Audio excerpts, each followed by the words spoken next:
বন্ধু-বান্ধৱীসকল, আজি মই যিকেইটা কথাৰ বিষয়ে আলোচনা কৰিবলৈ আহিছোঁ সেই কথাকেইটাই আপোনাৰ সন্তান কেঁচুৱা হ'লেও কামত আহিব, ডাঙৰ হ'লেও কামত আহিব।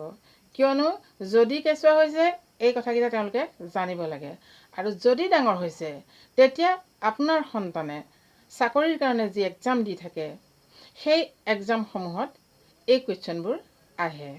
গতিকে আহকচোন আমি কিছু কথা আলোচনা কৰোঁ। পাটকাই পৰ্বত কোনে পাৰ হৈ আহিছিলে? মই নাজানো, কাৰণ মোৰ বয়স হ'ল, মই ভাত বনাই থাকোঁতে মোৰ ব্ৰেইনটো শেষ হৈ গ'ল আৰু মই সকলো পাহৰিলোঁ।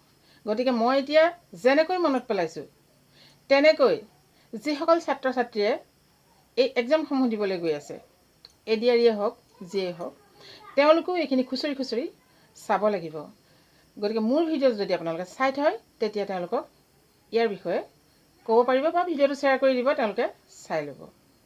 বুৰঞ্জীমূলক কিছুমান প্ৰশ্ন আহে, সেই প্ৰশ্নখিনি আমি পঢ়িবলৈ বৰ টান পাওঁ। আজিকালি ছায়েন্স বা কমাৰ্চত পঢ়া ষ্টুডেণ্টছখিনিয়ে এই হিষ্ট্ৰীবিলাক পঢ়িবলৈ তেওঁলোকে মন নকৰে, কিন্তু এইখিনিয়ে আমি জানিব লগা কথা। ডিচেম্বৰৰ 2 তাৰিখ কি দিৱস? লাচিত দিৱস। অসম দিৱস। অসম দিৱস, লাচিত দিৱস নে কি দিৱস? ময়ো পাহৰিছোঁ দেই। গতিকে আপোনালোকে ভুল হ'লে মোক শুধৰাই দিব। যিহেতু 2 ডিচেম্বৰ অসম দিৱস বুলি আমি জানো। কিয়নো এই অসম দিৱসটো পালন কৰা হ'ল? এইবিলাক ফঁহিয়াই যদি চাই থোৱা হয় তেতিয়া আমাৰ ADRE এক্সামত পাক যিবিলাক কুৱেশ্যন আহে সেই কুৱেশ্যনবিলাকৰ এনচাৰ আমি দিব পাৰিম। দ্বিতীয়তে আমাৰ শিশুসকলেও এই কুৱেশ্যনবিলাকৰ এনচাৰ জনাটো অতি দৰকাৰ। এটা দিৱসৰ লগত সাঙুৰ খাই থাকে প্ৰায় 10টা প্ৰশ্ন, গম পায়নে? গতিকে সেই প্ৰশ্নখিনি আমি পোনছাতেই পৰাকৈ কোনেও সেই প্ৰশ্নটো আমাক নুসুধে, পাক খোৱাহে সুধিব। মই আলোচনা কৰিবলৈ গৈ আছোঁ, আপোনালোকে ভিডিঅ'টো সম্পূৰ্ণকৈ চাওক। আমাৰ অসমত আহোমসকলে ৰাজত্ব কৰিছিল, সকলোৱে জানে। গতিকে এই আহোমসকলৰ বিষয়ে আমি কিছু কথা শিকি থ'ব লাগিব। মই যে প্ৰথমেই কৈছিলোঁ পাটকাই পৰ্বত কোনে পাৰ হৈ আহিছিলে? পাটকাই পৰ্বতনো ক'ত? কি পৰ্বত? এইবিলাকৰ বিষয়ে আমি জানোনে? পাটকাই পৰ্বত পাৰ হৈ আহিছিলে চাওলুং চুকাফাই। মনত পৰিছে নিশ্চয়? পৰিছে, মোৰো পৰি গৈছে মনত। চাওলুং চুকাফা এটা নাম মোৰ মনত পৰিছে, পাইছিলোঁ মানে আগতে। এতিয়া ভাত বনাই আছোঁ যদিও এই নামটো কিন্তু পঢ়ি দিয়াৰ লগে লগে মোৰ মনলৈ আহি গৈছে যে চাওলুং চুকাফা কোন আছিলে? আহোমসকলে ৰাজত্ব কৰাৰ প্ৰথমজন স্বৰ্গদেউ আছিলে। এতিয়া প্ৰশ্ন হ'ব যে আহোমসকলে ৰাজত্ব কৰা মানে আহোমসকলৰ প্ৰথমজন স্বৰ্গদেউৰ নাম কি আছিলে? আমি জানি গ'লোঁ চাওলুং চুকাফা। কিন্তু এইখিনিতে এটা কথা, যদি নামটো নুসুধি আমাক যদি সোধে চাওলুং চুকাফা কেতিয়া আহিছিলে, পাহৰি থাকিলোঁ। গতিকে আমি সেই চনটো মনত ৰাখি থ'ব লাগে, বা খ্ৰীষ্টাব্দটো। 1228 খ্ৰীষ্টাব্দত চাওলুং চুকাফা আহিছিল। ক'ৰ পৰা আহিছিল? এইটো এটা প্ৰশ্ন, পাহৰি থাকিলোঁ। দক্ষিণ চীনৰ মংমাই নামৰ ঠাইৰ পৰা আহিছিলে আৰু তেতিয়াই পাটকাই পৰ্বতটো পাৰ হৈ আহিছিলে।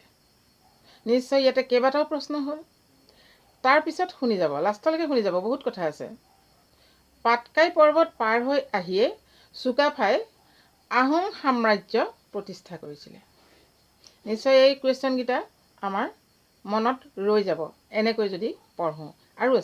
আৰু আছে মেইন কথাটোলৈ আমি যোৱাই নাই। তেওঁ আছিল এজন সাহসী, কৰ্মপটু আৰু দূৰদৃষ্টিসম্পন্ন লোক।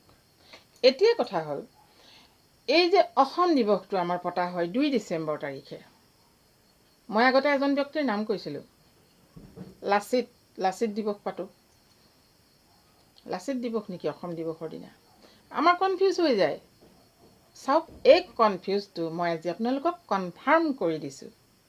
এই যে পাটকাই পৰ্বত পাৰ হৈ আহি ইয়াত আমাৰ আহোম সাম্ৰাজ্য প্ৰতিষ্ঠা কৰিলে, এই ঐতিহাসিক দিনটোক চিৰস্মৰণীয় কৰি ৰাখিবৰ কাৰণে ছৈখোৱা অঞ্চলৰ ভীমকান্ত বুঢ়াগোহাঁই নামৰ এজন ব্যক্তিয়ে 1972 চনত আৰম্ভ কৰা এক প্ৰচেষ্টাৰ ফলত এই দিৱসটোৰ আৰম্ভণি হয়।